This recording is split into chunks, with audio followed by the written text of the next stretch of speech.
ஓம் சாந்தி. அவ்யக்த முரளி 30-1-1985. அவ்யக்த பாப்தாதா, மதுபன். மாயாவை வென்றவர் மற்றும் இயற்கையை வென்றவர்தான் சுயராஜ்ய அதிகாரி. இன்று நாலாபுறங்களிலும் இருக்கின்ற ராஜ்ய அதிகாரி குழந்தைகளின் ராஜ்ய தர்பாரை பார்த்துட்டு இருக்கிறோங்கிறாங்க பாப்தாதா. நாலாபுறங்களிலும் தேடி கண்டெடுக்கப்பட்ட அன்புக்கு உரிய எல்லைக்கு அப்பாற்பட்ட சேவாதாரி நெருக்கமான குழந்தைகளாக இருக்கிறாங்க. அந்த மாதிரியான குழந்தைகள் இப்போ கூட சுயராஜ்ய அதிகாரி ராஜ்ய தர்பார்ல அமர்ந்திருக்கிறாங்க. பாப்தாதா அந்த மாதிரி தகுதியான குழந்தைகளை, நிரந்தர யோகி குழந்தைகளை, மிகவும் பணிவா உயர்ந்த சுய கௌரவத்தில் இருக்கும் குழந்தைகளை பார்த்து மகிழ்ச்சி அடைகிறாங்க. சுயராஜ்ய தர்பார் முழு கல்பத்திலும் ஆன்மீகமானது, மற்ற தர்பார்களை விட வேறுபட்டது, மேலும் மிகவும் பிரியமானதுன்னு பாப்தாதா சொல்றாங்க. ஒவ்வொரு சுயராஜ்ய அதிகாரி உலக ராஜ்யத்தினுடைய அஸ்திவாரம். ஒவ்வொரு சுயராஜ்ய அதிகாரியும் உலக ராஜ்யத்தினுடைய அஸ்திவாரம். புது உலகை படைக்கிறவங்க. ஒவ்வொரு சுயராஜ்ய அதிகாரி மின்னிக்கொண்டிருக்கும் தெய்வீக திலகமிட்டவங்க. அனைத்து விசேஷங்கள்னால் மின்னிக்கொண்டிருக்கும் விலை மதிக்க முடியாத மணிகளால் அலங்கரிக்கப்பட்ட கிரீடம் அணிந்தவங்க. அனைத்து தெய்வீக குணங்கள் அப்படிங்கிற மாலையை அணிந்து கொண்டு சம்பூர்ண தூய்மையின் ஒளிவடிவான கிரீடத்தை அணிந்து கொண்டு சிரேஷ்ட நிலை அப்படிங்கிற சுய சிம்மாசனத்தில் அமர்ந்திருக்கிறாங்க. அந்த மாதிரி அலங்கரிக்கப்பட்டு ராஜ்ய அதிகாரி தர்பார்ல அமர்ந்திருக்கிறாங்க. அந்த மாதிரியான ராஜ்ய தர்பார் பாப்தாதாவின் எதிரில் இருக்குது. ஒவ்வொரு சுயராஜ்ய அதிகாரியின் எதிரில் எத்தனை தாசன் தாசிகள் இருக்கிறாங்க? இயற்கையை வென்றவர்கள் மற்றும் விகாரங்களை வென்றவர்கள். விகாரம் கூட 5 இருக்குது, இயற்கையின் தத்துவமும் 5 இருக்குது. அப்படி இயற்கையே தாசியாகிவிட்டது இல்லையா அப்படின்னு பாபா கேட்குறாங்க. எதிரி சேவகனாகிவிட்டான். அந்த மாதிரி ஆன்மீக பெருமிதத்தில் இருக்கக்கூடியவங்க விகாரங்களையும் மாற்றம் செஞ்சு காம விகாரத்தை சுப விருப்பங்களாக மாற்றி உயர்ந்த விருப்பங்களின் சொரூபத்தில் மாற்றி சேவையில் ஈடுபடுத்துகிறவங்க. அந்த மாதிரி எதிரியை சேவாதாரியாக ஆக்கக்கூடிய இயற்கையின் எந்த ஒரு தத்துவத்தின் பக்கம் வசமாக விடுவது இல்லை. ஆனால் ஒவ்வொரு தத்துவத்தையும் கீழ்த்தரமான ரூபத்தில் இருந்து உயர்ந்த தூய்மையான சொரூபமாக மாற்றிடுறாங்க. கலியுகத்தில் இந்த தத்துவங்கள் ஏமாற்றம் மற்றும் துக்கத்தை கொடுப்பவை. சங்கம யுகத்தில் பரிவர்த்தனை ஆகுது, ரூபமும் மாறுது. சத்தியுகத்தில் இந்த 5 தத்துவங்கள் தேவதைகளுக்கு சுகத்தின் சாதனமாக ஆயிடுது. இந்த சூரியன் உங்களுடைய உணவை தயார் செய்யும் அப்படின்னா சமையல்காரனாக ஆகிவிடும் இல்லையா? இந்த காற்று உங்களுடைய இயற்கையான விசிறியாக ஆயிடும். உங்களுடைய பொழுதுபோக்கினுடைய சாதனமாக ஆயிடும். காற்று அடிக்கும், இந்த மரங்கள் அசையும், மேலும் இந்த கிளைகள் அந்த மாதிரி ஆடும். அவைகள் அசைவதனால் விதவிதமான இசை இயல்பாகவே ஒலித்து கொண்டே இருக்கும். ஆகையினால பொழுதுபோக்கிற்கான சாதனமாக ஆயிடுச்சு இல்லையா? இந்த ஆகாயம் உங்கள் அனைவருக்காக ராஜமார்க்கமாக ஆயிடும். இந்த விமானங்களை எங்கே ஓட்டுவீங்க? இந்த ஆகாயமே உங்களுடைய பாதையாக ஆயிடும். இந்த அளவு பெரிய நெடுஞ்சாலை வேறு எங்காவது இருக்குதா அப்படின்னு பாப்தாதா கேட்குறாங்க. வெளிநாட்டில் இருக்குதா? எத்தனை மைல்கள் சாலை அமைத்தாலும் கூட ஆகாய பாதையை விட சிறியதாக தான் இருக்கும் இல்லையா? இவ்வளோ பெரிய பாதை வேறு எங்காவது இருக்குதான்னு கேட்குறாங்க. அமெரிக்காவில் இருக்குதா? மேலும் விபத்தே நடக்காத பாதையாக இருக்குமா? 8 வயதான குழந்தை ஓட்டினாலும் விழமாட்டாங்க. புரிந்ததான் பாபா கேட்குறாங்க. இந்த நீர் வாசனை திரவியத்தினுடைய காரியம் செய்யும். எப்படி மூலிகைகளுடைய காரணமாக கங்கை நீர் இப்பொழுதும் கூட மற்ற நீரை விட தூய்மையாக இருக்குது. அந்த மாதிரி நறுமணம் நிறைந்த மூலிகைகள் இருக்கும் காரணத்தினால நீரும் இயற்கையாகவே நறுமணம் நிறைந்ததாக இருக்கும். எப்படி இங்கே பால் சக்தி கொடுக்குது, அதே மாதிரி அங்கே இருக்கிற நீரும் சக்திசாலியாக இருக்கும், தூய்மையாக இருக்கும். ஆகையினால பாலாறு ஓடுது அப்படின்னு சொல்லுவாங்க. நீங்கள் அனைவரும் இப்பொழுதே குஷியாக ஆயிட்டீங்க இல்லையா பாபா கேட்குறாங்க. அதே மாதிரி இந்த நிலம் அந்த மாதிரி உயர்ந்த பழங்களை கொடுக்கும். எப்படிப்பட்ட சுவையை விரும்புகிறீங்களோ அந்த சுவை நிறைந்த பழங்கள் உங்கள் எதிரில் வந்து நிற்கும். அங்கே இந்த உப்பும் இருக்காது, ஜீனியும் இருக்காது. எப்படி இப்பொழுது தக்காளி இருக்குது அப்படின்னா அந்த புளிப்பு வந்துடுது தான் இல்லையா? அதே மாதிரி உங்களுக்கு சுவைக்கு ஏற்ற மாதிரி அங்கே பழங்கள் இருக்கும்.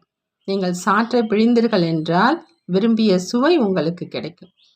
அப்படி இந்த நிலமும் ஒன்று சிரேஷ்ட பழம் மற்றும் சிரேஷ்ட அன்னம் கொடுக்கும் சேவை செய்யும். இன்னொன்று இயற்கையான காட்சிகள், அதைத்தான் இயற்கை அப்படின்னு சொல்கிறோம். ஆகையினால இயற்கையான காட்சிகளும் மலையும் இருக்கும். இந்த மாதிரியான செங்குத்தான மலை இருக்காது. இயற்கையான அழகு நிரம்பிய விதவிதமான ரூபத்தில் மலை இருக்கும். சில பறவைகளின் ரூபத்திலும் மேலும் சில மலர்களின் ரூபத்திலும் கூட இருக்கும். அப்படி இயற்கையான அழகு நிறைந்ததாக இருக்கும். கொஞ்சம் கை மட்டும் வைக்கணும். அப்படி இந்த 5 தத்துவங்களும் சேவாதாரியாக ஆயிடும். ஆனால் யாருடைய சேவாதாரியாக ஆகும்? சுயராஜ்ய அதிகாரி ஆத்மாக்களை சேவாதாரியாக ஆகும்.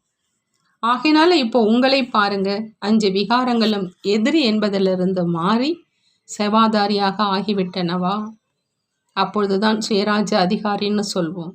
கோப அக்னி யோக அக்னியாக மாறிடணும். அதே மாதிரி பேராசை அப்படிங்கிற விகாரம், பேராசை அப்படின்னா விரும்புவது, எல்லைக்கு உட்பட்ட விருப்பங்கள் மாறி நான் எப்பொழுதும் ஒவ்வொரு எண்ணத்தினால் வார்த்தைகளினால் செய்யும் காரியத்தினால் சுயநலமற்ற எல்லைக்கு அப்பாற்பட்ட சேவாதாரியாக ஆயிடணும். அப்படிங்கிற அந்த சுப விருப்பங்களாக மாறிடணும். நான் தந்தைக்கு சமமாக மாறிடணும். அந்த மாதிரியான சுப விருப்பங்கள், அதாவது பேராசையினுடைய பரிவர்த்தனை சொரூபம். எதிரிக்கு பதிலாக சேவையினுடைய காரியத்தில் ஈடுபடுத்துங்க. பற்றுதலும் உங்கள் அனைவருக்கும் அதிகமாக இருக்குது இல்லையா? பாப்தாதாவிடமோ பற்றுதல் இருக்குது இல்லையா? ஒரு வினாடி கூட பிரிந்திருக்க முடியாது என்ற இது பற்றுதல் தான் இல்லையா? ஆனால் இந்த பற்றுதல் சேவை செய்விக்கும். யார் உங்களுடைய கண்களை பார்த்தாலும் கண்களில் நிரம்பியிருக்கும் தந்தையை பார்க்கட்டும். வாய் மூலம் என்ன பேசினாலும் தந்தையினுடைய விலை மதிக்க முடியாத ஞானத்தை சொல்லுங்க. அப்படி இந்த பற்றுதல் அப்படிங்கிற விகாரமும் சேவையில் ஈடுபட்டுடுச்சு இல்லையான்னு பாபா கேட்குறாங்க. மாறிவிட்டது தான் இல்லையா? அதே மாதிரி அகங்காரமும் கூட தேக அபிமானத்தில் இருப்பவர்களை இருந்து ஆத்ம அபிமானியாக ஆகிடுறாங்க. நல்ல அகங்காரம், அதாவது நான் ஆத்மா, விசேஷ ஆத்மாவாக ஆயிட்டேன், பல கோடி மடங்கு ஆயிட்டேன், கவலையற்ற ராஜாவாக ஆயிட்டேன். இந்த நல்ல அகங்காரம் ஈஸ்வரிய போதை சேவைக்கான காரணம் ஆயிடுது. அந்த மாதிரி 5 விகாரங்களும் மாறி சேவையினுடைய சாதனம் ஆயிடுச்சு அப்படின்னா எதிரி தன்மையிலிருந்து சேவாதாரியாக ஆயிட்டன இல்லையா? ஆகையினால மாயாவை வென்றவராக, இயற்கையை வென்றவராக எந்த அளவு ஆகியிருக்கேன் அப்படிங்கிற அந்த சோதனை செய்ய சொல்கிறாங்க பாபா. ராஜாவாக எப்பொழுது ஆகிடுறீங்க அப்படின்னா எப்போ முதல்ல தாசன் தாசிகள் தயாராகிடணும். யார் அவரே தாசன் தாசிகளுடைய அடிமையாக இருப்பாரோ அவர் ராஜ அதிகாரியாக எப்படி ஆவாங்கன்னு பாபா கேட்குறாங்க. இன்று பாரதத்தினுடைய குழந்தைகளின் சந்திக்கும் நிகழ்ச்சியின் பிரகாரம் கடைசி நாள். அப்படி இன்று மேலாவினுடைய கடைசியாக முங்கி எழுவது, இதற்கும் மகத்துவம் இருக்குது அப்படின்னு சொல்கிறாங்க பாபா. இந்த மகத்துவத்தினுடைய நாளில் எப்படி அந்த மேலாவில் செல்கிறாங்க அப்படின்னா என்னென்ன பாவங்கள் இருக்குதோ அதை பஸ்மம் செஞ்சு அழிச்சிட்டு செல்கிறோம் அப்படின்னு நினைப்பாங்க. அப்படி அனைவரும் 5 விகாரங்களை நிரந்தரமாக அழிப்பதற்கான எண்ணம் வைப்பது, இதுதான் கடைசியாக முங்கி எழுவதனுடைய மகத்துவம். அப்படி நீங்கள் அனைவருமே பரிவர்த்தனை செய்வதற்கான திட எண்ணத்தை வச்சிங்களா அப்படின்னு பாபா கேட்குறாங்க. விட்டுடக்கூடாது, ஆனால் மாறணும். ஒருவேளை எதிரியானவர் உங்களுடைய சேவாதாரியாக ஆகிட்டாங்க அப்படின்னா எதிரி விருப்பமா அல்லது சேவாதாரி விருப்பமான்னு கேட்குறாங்க. ஆகினால இன்றைய தினத்தில் சோதனை செய்யுங்க மற்றும் மாற்றத்தை கொண்டு வாங்க. அப்போ தான் சந்திப்பு விழாவுக்கு மகத்துவம் இருக்குது. என்ன செய்யணும்னு புரிந்ததான்னு கேட்குறாங்க. 4ம் சரியாகத்தான் இருக்குது, மற்றபடி ஒன்று சரியில்லை என்றாலும் பாதகமில்லை என்று அப்படி நினைக்காதீங்க. ஆனால் அந்த 1 4ஐயும் திருப்பி அழைத்து சென்றிடும். இவைகளுக்கெல்லாம் இடையில அவங்களுக்கு இடையில இருக்குது. ஆகையினால ராவணனுடைய தலையை சேர்த்தே காண்பிக்கிறாங்க. ஆகையினால தசரா கொண்டாடிட்டு செல்லுங்க. 5 இயற்கை தத்துவங்களின் மேல் வெற்றி, 5 விகாரங்கள் மீது வெற்றி. அப்போ 10 விட்டது இல்லையா? ஆகையினால விஜயதசமி கொண்டாடிட்டு போங்க. அழித்து விட்டு எரித்து விட்டு சாம்பலை உடன் எடுத்து செல்லாதீங்க. சாம்பலை எடுத்து சென்றாலும் கூட அது மீண்டும் வந்துடும், பூதமாக மாறி வந்துடும். ஆகையினால அதையும் ஞான கடலில் போட்டு கரைச்சிட்டு போங்க அப்படிங்கிறாங்க பாபா. நல்லது. எப்பொழுதும் சுயராஜ்ய அதிகாரி, ஆன்மீக திலகமிட்டிருக்கும், கிரீடம் அணிந்திருக்கும், இயற்கையை தாசியாக ஆக்கக்கூடியவங்களுக்கு, 5 எதிரிகளையும் சேவாதாரியாக ஆக்கக்கூடியவங்களுக்கு, எப்பொழுதும் கவலையில்லா ராஜா என்பதின் ஆன்மீக பெருமிதத்தில் இருக்கக்கூடியவங்களுக்கு, தந்தைக்கு சமமாக எப்பொழுதும் வெற்றியடையும் குழந்தைகளுக்கு பாப்தாதாவினுடைய அன்பு நினைவுகள் மற்றும் நமஸ்காரம் செய்கிறாங்க. நாமும் நம்மளுடைய பாப்தாதாவுக்கு அன்பு நினைவுகள் மற்றும் நமஸ்காரம் செய்வோம். குமாரிகளோடு அவ்யக்த பாப்தாதாவினுடைய சந்திப்பு. பாப்தாதா அவங்கள்ட்ட கேட்குறாங்க, அனைவரும் தன்னை சிரேஷ்ட குமாரிகள் அப்படின்னு அனுபவம் செய்கிறீங்களான்னு. சாதாரண குமாரிகளோ ஒன்று வேலை அப்படிங்கிற கூடையை தூக்குறாங்க அல்லது தாசியாக ஆயிடுறாங்க. ஆனால் சிரேஷ்ட குமாரிகள் உலகத்துக்கு நன்மை செய்பவர்களாக ஆகிடுறாங்க. நீங்கள் அந்த மாதிரி சிரேஷ்ட குமாரிகள் தான் இல்லையான்னு கேட்குறாங்க. உங்களுடைய வாழ்க்கையினுடைய சிரேஷ்ட லட்சியமாக என்ன இருக்குது? தீய சேர்க்கை அல்லது சம்பந்தத்தின் பந்தனத்திலிருந்து விடுபடுவது என்ற இதுதான் லட்சியம் இல்லையா? பந்தனத்தில் மாட்டிக்கொள்பவர்கள் கிடையாது. என்ன செய்வது பந்தனம், என்ன செய்வது வேலை செய்ய வேண்டியதாக இருக்குது என்ற இதைத்தான் பந்தனத்தில் இருப்பவர் அப்படின்னு சொல்கிறது. அப்படி உங்களுக்கு சம்பந்தத்தின் பந்தனமும் கிடையாது, வேலை அப்படிங்கிற அந்த கூடையை தூக்கும் பந்தனமும் இல்லை. யார் இந்த 2 பந்தனத்திலிருந்து விடுபட்டு இருக்கிறாங்களோ அவங்க தான் தந்தையின் பிரியமானவர்களாக ஆகிறாங்க. நீங்கள் அந்த மாதிரி பந்தனம் அற்றவரா? 2 வாழ்க்கையுமே எதிரில் இருக்குது. சாதாரண குமாரிகளின் எதிர்காலம் மேலும் விசேஷ குமாரிகளின் எதிர்காலம் இரண்டுமே எதிரில் இருக்குது. 2ஐயும் பார்த்து நீங்களே முடிவு செய்ய முடியும். எப்படி பெற்றோர்கள் சொல்வாங்களோ அப்படி செய்வேன் என்று இருக்கக்கூடாது. தன்னுடைய முடிவை தானே தீர்மானித்து எடுத்துக்கணும். பாபாவினுடைய ஸ்ரீமத்தோ உலகத்துக்கு நன்மை செய்பவராக ஆகு என்று இருக்குது. அதுவோ சரிதான். ஆனால் ஸ்ரீமத்தின் கூடவே தன்னுடைய மனதின் ஊக்கத்தினால யார் முன்னேறி செல்றாங்களோ அவங்க எப்பொழுதும் சுலபமாக முன்னேறி சென்றுக்கிட்டே இருப்பாங்க. ஒருவேளை யாராவது சொன்னால் அல்லது மற்றவங்க என்ன சொல்வாங்களோ அப்படிங்கிற அந்த வெட்கத்தின் காரணத்தினால, அல்லது நான் அப்படி ஆகலைன்னா எல்லோரும் என்னை வேறு மாதிரி பார்ப்பாங்க அப்படிங்கிறது பலகீனம்னு பாபா சொல்கிறாங்க. ஒருவேளை யாராவது யாருடைய வற்புறுத்தலதுனால ஆகிறாங்க அப்படின்னா கூட சோதனைகளில் வெற்றி பெறுவதற்கு கடின உழைப்பு செய்ய வேண்டியதாக இருக்கும். மேலும் தன்னுடைய ஆர்வம் ஊக்கத்தினால ஆனாங்க. எவ்வளோதான் பெரிய பரீட்சை வந்தாலும் அதை சுலபமாக அனுபவம் செய்வாங்க. ஏன்னா மனதில் ஊக்கம் இருக்குது இல்லையா? தன்னுடைய ஊக்கம் உற்சாகம் இறக்கையாக ஆயிடுது. எவ்வளோதான் பெரிய மலையாக இருந்தாலும் பறக்கும் பறவை சுலபமாக கடந்து சென்றுடும். மேலும் நடந்து செல்றவங்க அல்லது ஏறி செல்றவங்க எவ்வளவு கடினத்தோடு எவ்வளோ நேரம் கழித்து கடந்து செல்ல முடியும்? அப்படி மனதினுடைய ஊக்கம் சிறகுகள், இந்த இறக்கைகள் மூலம் பறக்கிறவங்களுக்கு எப்பொழுதும் சுலபமாக இருக்கும். புரிந்ததா அப்படின்னு பாபா கேட்குறாங்க. அப்படி சிரேஷ்ட வழி உலகத்துக்கு நன்மை செய்பவராக ஆகு என்பது. ஆனால் நீங்களே உங்களுடைய நீதிபதி ஆகி தன்னுடைய வாழ்க்கையை முடிவு செய்யுங்க. தந்தையும் முடிவு சொல்லிட்டாங்க, அது புதிய விஷயம் கிடையாது. இப்போ நீங்கள் முடிவு செய்யுங்க. பிறகு எப்பொழுதும் வெற்றி அடைபவராக இருப்பீங்க. யார் யோசித்து புரிஞ்சு ஒவ்வொரு அடியும் எடுத்து வைக்கிறாங்களோ அவங்க விவேகம் நிறைந்தவங்க. யோசிச்சுக்கிட்டே இருந்துடக்கூடாது. ஆனால் யோசிச்சிங்க, புரிஞ்சுக்கிட்டீங்க மற்றும் செஞ்சீங்க.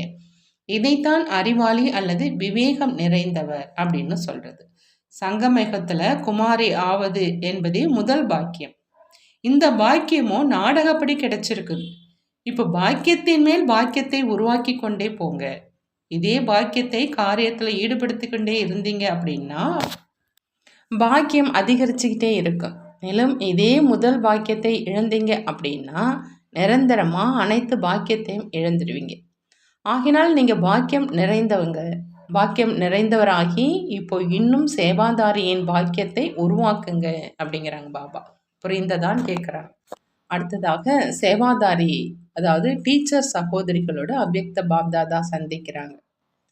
சேவாதாரி அப்படின்னா எப்பொழுதும் சேவையின் மகிழ்ச்சியில் இருக்கிறவங்க, எப்பொழுதும் தன்னை மகிழ்ச்சி நிறைந்த வாழ்க்கையில் இருப்பதாக அனுபவம் செய்கிறவங்க. சேவாதாரி வாழ்க்கை அப்படின்னாலே மகிழ்ச்சிகள் நிறைந்த வாழ்க்கை. நீங்கள் அந்த மாதிரி எப்பொழுதும் நினைவு மற்றும் சேவையின் மகிழ்ச்சியில் இருப்பவர்கள் தான் இல்லையா அப்படின்னு பாபா கேட்குறாங்க. நினைவின் மகிழ்ச்சியும் இருக்குது மற்றும் சேவையினுடைய மகிழ்ச்சியும் இருக்குது. வாழ்க்கையும் மகிழ்ச்சிகள் நிறைந்தது மற்றும் யுகமும் மகிழ்ச்சிகளுக்கு ஆனது. யார் எப்பொழுதும் மகிழ்ச்சியில் இருப்பாங்களோ அவங்கள பார்த்து மற்றவங்களும் தன்னுடைய வாழ்க்கையை மகிழ்ச்சியை அனுபவம் செய்வாங்க. யார் எவ்வளவுதான் குழப்பத்தில் வந்தாலும் இவங்க மகிழ்ச்சியில் இருந்து மற்றவங்களையும் குழப்பத்திலேருந்து விடுவிச்சு மகிழ்ச்சியில் கொண்டு வந்துடுவாங்க. அந்த மாதிரி சேவாதாரி யார் மகிழ்ச்சியில் இருப்பாங்களோ அவங்க எப்பொழுதும் உடலால் மனதால் ஆரோக்கியமாக இருப்பாங்க. மகிழ்ச்சியில் இருக்கிறவங்க எப்பொழுதும் பறந்துக்கிட்டே இருப்பாங்க. ஏன்னா குஷி இருக்குது. பொதுவாகவே இவரோ குஷியில் ஆடிக்கொண்டே இருப்பாங்க அப்படின்னு சொல்லுவாங்க. நடந்து கொண்டு இருக்கிறாரு அப்படின்னு சொல்ல மாட்டாங்க. நடனம் ஆடிக்கொண்டு இருக்கிறார் என்று சொல்லுவாங்க. நடனம் ஆடுவது அப்படின்னா மிக உயர்ந்து பறப்பது. உயர்ந்த கால்கள் இருந்தால் தானே நடனம் ஆடுவார். அப்படி மகிழ்ச்சியில் இருப்பவர் என்றால் குஷி நிறைந்து இருப்பவர். சேவாதாரியாவது என்றால் வரமளிக்கும் வல்லிடமிருந்து விசேஷ வரதானத்தை பெறுவது. சேவாதாரிக்கு விசேஷ வரதானம் இருக்குது. ஒன்று தன்னுடைய கவனம், இன்னொன்று வரதானம். இரட்டை லிஃப்ட் இருக்குது. பாபா சொல்கிறாங்க சேவாதாரி ஆவது அப்படின்னா எப்பொழுதும் முக்து ஆத்மாவாக ஆவது, அதாவது விடுபட்ட ஆத்மாவாக ஆவது, ஜீவன் முக்தியை அனுபவம் செய்வது. நீங்கள் எப்பொழுதும் வெற்றி சொர்ப சேவாதாரியாக இருக்கீங்களான்னு கேட்குறாங்க. வெற்றி என்பது பிறப்புரிமை. உரிமை எப்பொழுதும் சகஜமாக கிடைக்கும். கடின முயற்சி செய்ய வேண்டியது இருக்காது. அப்படி நீங்கள் உரிமையின் ரூபத்தில் வெற்றியை அனுபவம் செய்கிறாங்க. வெற்றி ஏற்கனவே நிச்சயிக்கப்பட்டது என்ற நிச்சயம் மற்றும் போதை எப்பொழுதும் இருக்கட்டும்.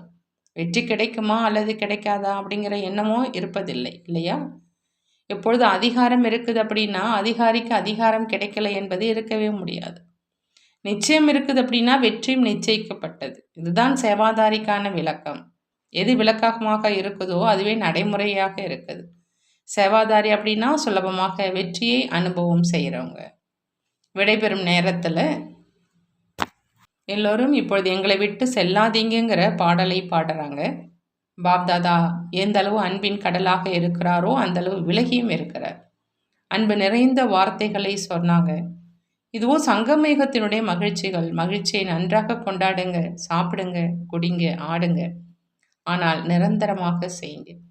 எப்படி இப்பொழுது அன்பில் மூழ்கி இருந்தீங்களோ அந்த மாதிரி மூழ்கிருங்க. பாப்தாதா ஒவ்வொரு குழந்தையினுடைய உள்ளத்தின் பாடலை கேட்டுக்கொண்டே இருக்கிறார்.